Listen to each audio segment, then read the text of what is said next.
Salam, hər vaxtınız xeyir olsun. Podagra oynaqların xroniki iltihabi xəstəliyi olub, oynaqlarda uraq duzlarının yığılması deməkdir. Əsasən 40 yaşa qədər insanlarda daha çox rast gəlinir, lakin son zamanlarda cavan insanlarda da podagra xəstəliyini müşahidə olunur. Bu zaman nə baş verir? Oynaqlarda sidik turşusu yığılır, çoxalır, hərəkətlilik məhdudlaşır, iltihabı proses əmələ gəlir, ağrılar əmələ gəlir və nəticədə oynaqlarda deformasiya baş verir. Buna səbəb olan əsas məhsullar tərkibində purin tərkibi olan məhsullardır.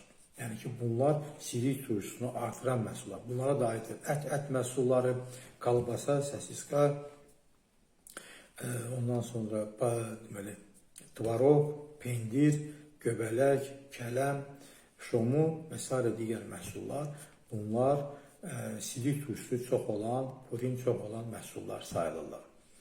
Podagranın qarşısını almaqdan ötürü elə məhsullar yemək lazımdır ki, bunun tərkibində sidik turşusu artıran məhsullar olmasın və yaxud da sidik turşusunu bədəndə qovan, durulaşdıran məhsullar olsun. 5 əsas məhsulu nəzərinizə çatdırıram ki, bunlar podagranın müalicəsində müstəsna əhəmiyyətə malikdir. Birincisi albalı. Albalı gün ərzində 15-20 ədəd yeyilir və yaxud da bir stəkan gün ərzində albalı şirəsi içmək sidik turşusunun bədəndən qovulmasına xidmət edir.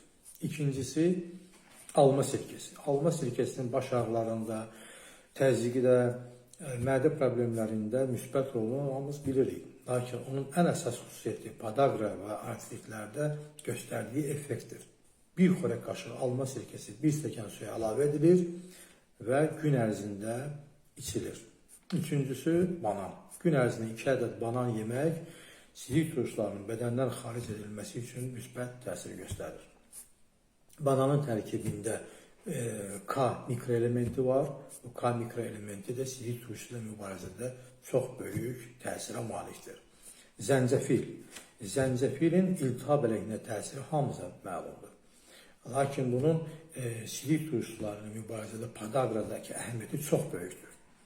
Zəncəfili ya bir neçə dilimin şirəsini bir stəkan suya sıxıb səhər və axşam içmək lazımdır və yaxud da ki, bir çay qaşığı zəncəfil tozunu bir stəkan suda həll edib səhər-axşam içmək lazımdır.